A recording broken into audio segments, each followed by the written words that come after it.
चलिए आज इतिहास के पन्नों से एक ऐसी कहानी जानते हैं जो अन्याय के खिलाफ एक अकेली औरत की हिम्मत की एक बेमिसाल दास्तां है।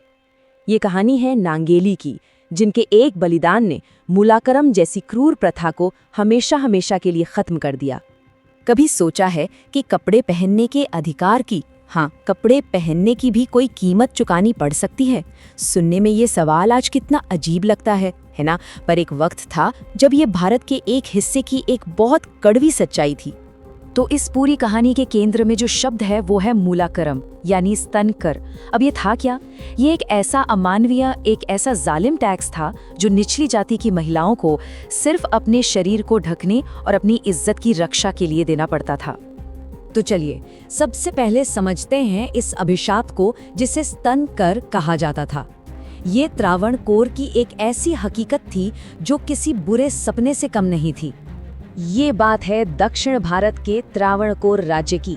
उस समय वहां समाज की परतों के नीचे एक बहुत ही भयानक अंधेरा छिपा हुआ था। और नियम तो ऐसा था कि सुनकर ही हैरानी होती है।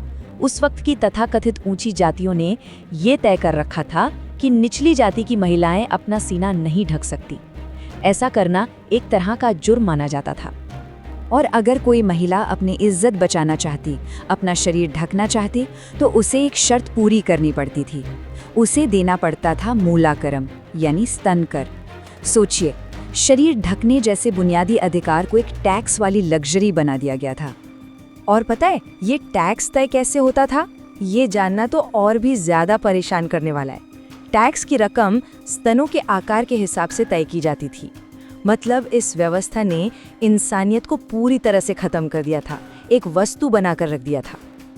लेकिन देखिए, जुल्म जब हद से बढ़ जाता है ना, तो उसके खिलाफ आवाज उठती ही है। तो चलिए देखते हैं कि इस अन्याय के खिलाफ विरोध की पहली चिंगारी आखिर भड़की कैसे। लोक कथाएं बताती हैं कि इस प्रथा का सामना एक बार योद्धा राजा टीपू सुल्तान से हुआ।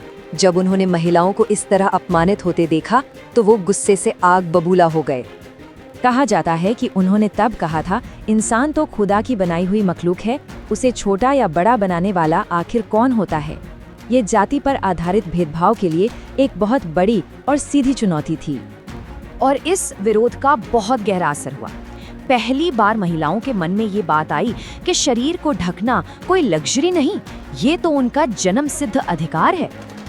और बस इसी जागरूकता की चिंगारी से एक ऐसी आग भड़की जिसका नाम था नांगेली। वो एक अकेली महिला के विद्रोह का, एक बगावत का प्रतीक बन गई। तो हुआ यूं कि एक दिन राजा के टैक्स वसूलने वाले लोग नांगेली के घर मुलाकरम मांगने आ धमके। नांगेली ने उन्हें शांत आंखों से देखा और चुपचाप घर के अंदर चली गईं।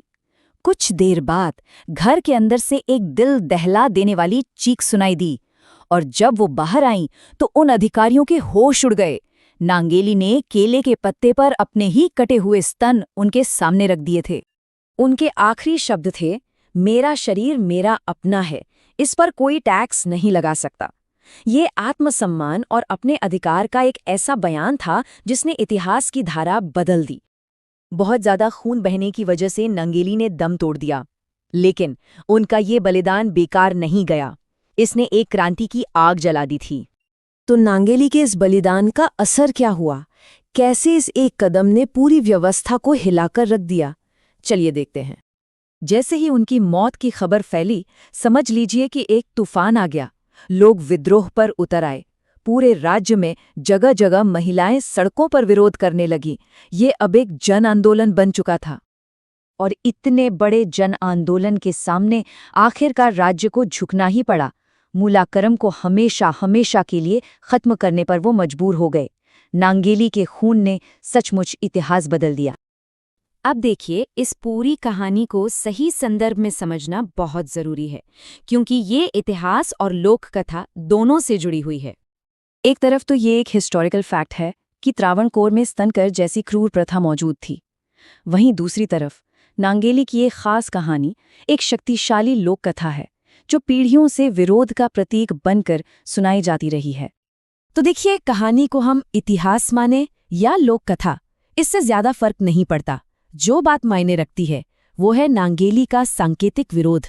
महिलाओं के सम्मान के खिलाफ हो रहे इस जुल्म के खिलाफ उनका ये कदम आज भी उतना ही प्रासंगिक और शक्तिशाली है।